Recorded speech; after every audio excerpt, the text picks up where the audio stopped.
Si vous investissez depuis un certain temps dans le domaine des crypto-monnaies, vous avez forcément été confronté à un moment donné ou à un autre à la situation suivante, c'est-à-dire que vous avez paramétré votre portefeuille MetaMask et vous allez par exemple sur Ethereum et sur Uniswap pour effectuer un échange d'une crypto-monnaie à une autre, par exemple de l'Ether contre de l'USDC.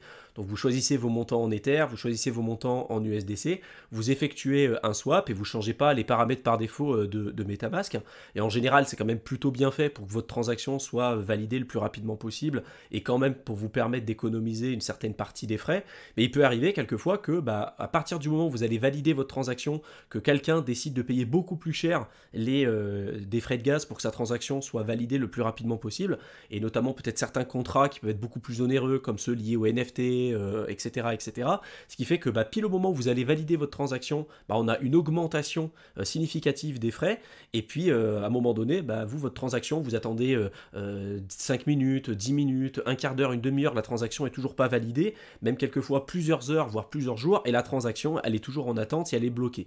Donc là, il y a plusieurs solutions qui sont disponibles, et j'ai déjà fait plusieurs vidéos que vous pourrez retrouver dans la playlist DeFi pour vous débloquer justement de ces situations.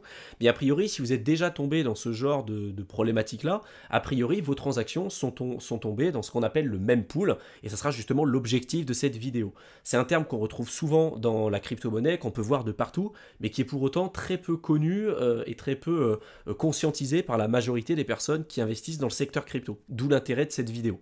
Donc un mempool en fait, ou un pool de mémoire, c'est tout simplement une liste de transactions en attente qui attendent la validation d'un nœud pour qu'elles soient placées dans un bloc particulier.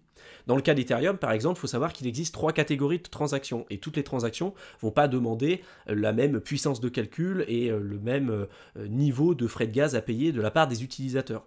On va voir par exemple les transferts simples, ça c'est en général les transactions qui coûtent le moins cher. On va voir le déploiement de contrats intelligents, là c'est quand même quelque chose qui est beaucoup plus important et qui va coûter beaucoup plus cher. Et pareil, l'exécution de certains contrats intelligents en fonction de ceux qu'on sera amené à utiliser, ça peut coûter aussi assez cher en termes de frais, notamment sur Ethereum. Et donc en fonction des différentes catégories de transactions, on ne va pas être placé de la même manière dans notamment les mempools et donc dans la liste d'attente que j'ai évoquée un petit peu plus tôt. Ce qu'il faut savoir, c'est que chaque type de transaction sur Ethereum va suivre le même cycle de vie. C'est-à-dire qu'au départ, un utilisateur, par exemple vous-même, va décider de créer une transaction en utilisant sa clé privée. On va signer une transaction avec notre clé privée en disant c'est bien moi qui détiens les fonds et j'accepte que cette transaction tout simplement soit effectuée. Derrière, on va avoir un nœud qui va recevoir la transaction et qui va décider de la stocker directement dans le mempool.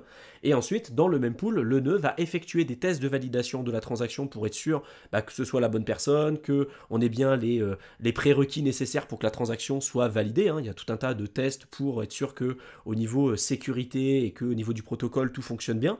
Et si le mempool réussit justement le test, le statut de la transaction va passer finalement en attente. Le nœud va diffuser la transaction en attente à tous les autres nœuds du réseau pour ajouter la transaction à leur propre mempool. Et ensuite, les transactions avec les prix de gaz les plus élevés, comme je l'ai dit un petit peu plus tôt, sont inscrites en premier dans le bloc parce que l'objectif des validateurs, bien évidemment, c'est de gagner de l'argent. Les transactions recevront des confirmations une fois que le nœud aura ajouté chaque nouveau bloc après celui dans lequel il est inclus. Cela garantit que la transaction est ajoutée de manière permanente à la blockchain, car le risque de réorganisation des blocs va diminuer avec le temps. Ça pareil, c'est un sujet qui est un peu complexe, mais que j'avais déjà présenté à plusieurs reprises sur la chaîne YouTube. Vous pourrez retrouver des informations plus précises, notamment dans la playlist débutant, si c'est quelque chose qui vous intéresse. Ce qu'il faut que vous sachiez, c'est que les blockchains ont pour objectif quand même d'être immuables. On a une vraie immuabilité des informations qui sont stockées sur la blockchain, et il est donc important que les transactions saisies sur la blockchain soient valides et sans erreur. Donc c'est pour ça qu'on a eu la création des mempools, qui est le sujet de cette vidéo. Et donc dans ces mempools, on va vérifier tout un tas de choses. On va vérifier la disponibilité des fonds, la validité des signatures de transactions, le prix de gaz, etc., etc., et être sûr qu'on n'ait pas des acteurs malicieux, pernicieux, et être sûr que le protocole fonctionne correctement.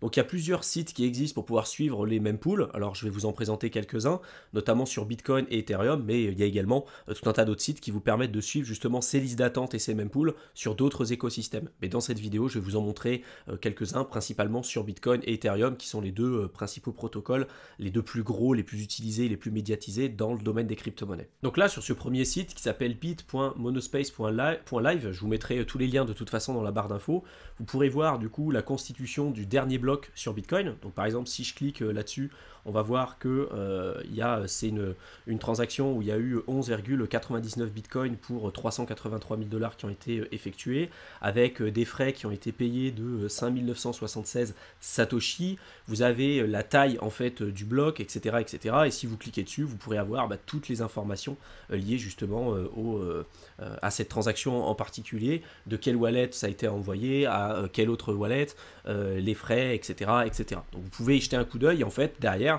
toutes les 10 minutes, vous savez que sur Bitcoin, il y a un bloc qui est validé, et donc il y a tout un tas de personnes, tout un tas de transactions qui sont mises à l'intérieur, et entre ces 10 minutes, à chaque fois, avant qu'un bloc finalement soit validé, il y a des transactions qui rentrent dans la liste d'attente, dans le même pool. Et là, c'est tous les blocs en fait que vous voyez tomber et qui s'accumulent. Là, en ce moment, on a 60 967 transactions qui ne sont pas validées en ce moment.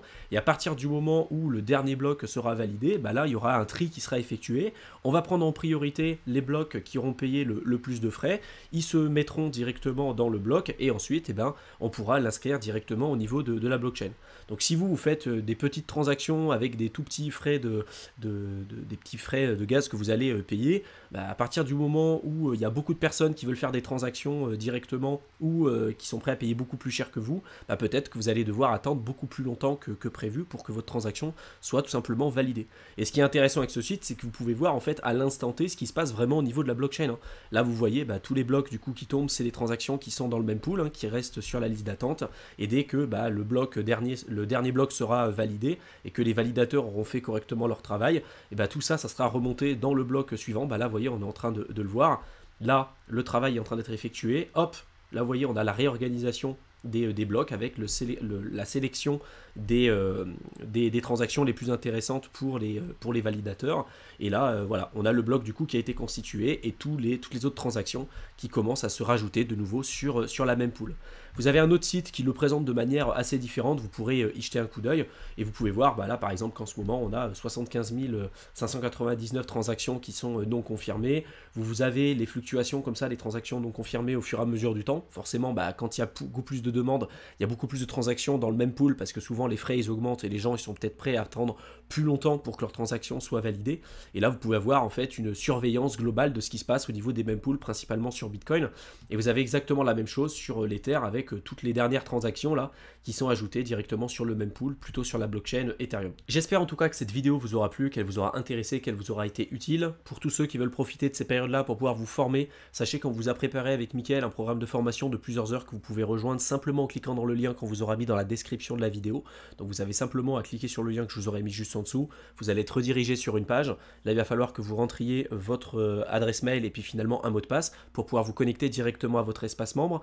J'en profite également aussi pour vous dire avant de vous quitter que j'ai lancé dernièrement une nouvelle chaîne YouTube qui s'appelle Éternel étudiant, dans laquelle je traite de tous les sujets qui touchent de près ou de loin les concepts d'indépendance et de liberté financière.